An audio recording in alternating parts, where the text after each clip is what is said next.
আসসালামু আলাইকুম রহমতুল্লাহি বারকাতুহু। সুলতান মাহফুজা ডেইলি লাইফস্টাইল চ্যানেলে আপনাদের সবাইকে স্বাগতম। আপনারা সবাই কেমন আছেন? আশা করি আপনারা সবাই আল্লাহর রহমতে ভালো আছেন। আমরাও আল্লাহর রহমতে ভালো আছি। আগে আমার একটু শরীর খারাপ ছিল, তাই কদিন আমি ভিডিওটা ছাড়তে পারিনি। আমার শরীরটা এখন ভালো আছে, তাই ভিডিওটা আমি ছাড়লাম আর কি। আপনারা পুরো ভিডিওটা দেখুন, খুব ভালো লাগে। আমি এখানে 250 গ্রামের চিংড়ি মাছ নিয়েছি, সব একই সাইজের। ভালো করে ধুয়ে পরিষ্কার করে নিলাম। চুলোতে একটা কড়া বসিয়ে দিলাম, সরষের তেল দিয়ে দিলাম আর কি। সরষের তেলে রান্না করব আর কি। দুটো তেজপাতা দিয়ে দিলাম, পেঁয়াজ কুচি দিয়ে দিলাম আর কি। পেঁয়াজ কুচিটাকে লাল করে নেব, বাদামি কালারে লাল করে নেব। কেউ ভিডিওটা টেনে টেনে দেখবেন না, পুরো সম্পূর্ণ ভিডিওটা দেখবেন, খুব ভালো লাগবে। একটা লাইক দিয়ে দিবেন বন্ধুরা। অনেকে বন্ধুরা কি করে ভিডিও দেখে লাইক দিতে ভুলে যায় আর কি, তাই বন্ধুদেরকে বলছি একটা লাইক দিয়ে দিবেন আপনারা অবশ্যই। এখানে আমি লঙ্কা পাউডার দিয়ে দিলাম 2 চামচ। আপনারা যে যেরকম ঝাল পছন্দ করেন সেইভাবে আপনারা ঝাল দিতে পারেন। এখানে হলুদ পাউডার দিয়েছি 1 চামচ আর কি। ভালো করে একটু ভেজে নেব। তারপর বেছে রাখা চিংড়ি মাছটা আমি দিয়ে দিলাম। ওকে একটু ভালো করে পেঁচের মধ্যে লাল ভেজে নেব।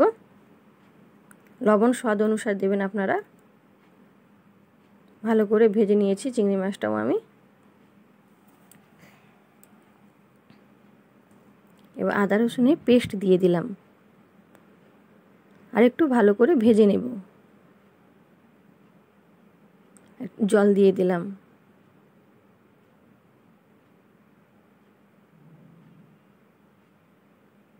ধনিয়া পাউডার দিয়ে দিলাম, জিরা পাউডার দিয়ে দিলাম। এখানে ধনিয়া পাউডার দিয়েছি 2 চামচ আর কি, জিরা পাউডার 1 চামচ দিয়েছি। ভালো করে কষে নিতে হবে।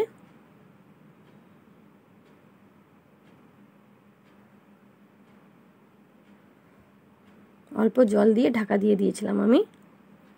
ঢাকা খুলে দেখি এরকম আর কি।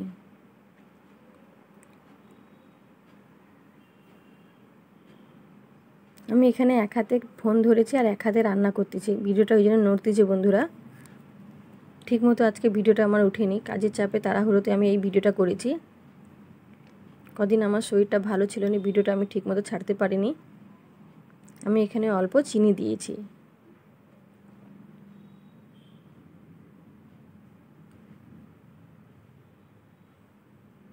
টমেটো থাকলে আপনারা টমেটো দিতে পারেন, আমার হাতের কাছে টমেটোটা নেই বলে আমি দিতে পারছি না। জল দিয়ে দিলাম।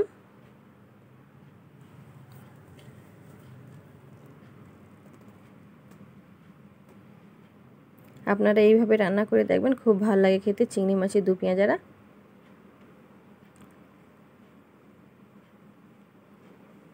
ঢাকা দিয়ে দিলাম।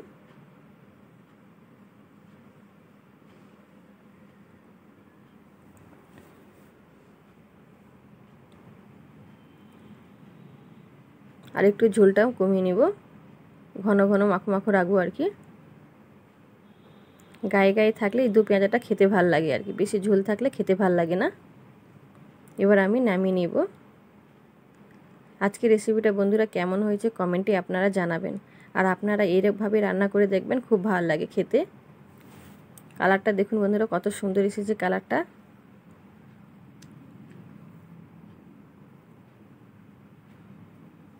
যারা আমার প্রথম থেকে ভিডিওটা দেখে এসেছে শেষ অবধি, তাদেরকে অনেক অনেক ধন্যবাদ। অনেকে পুরো সম্পূর্ণ ভিডিও দেখে না, কমেন্ট করে চলে যায়।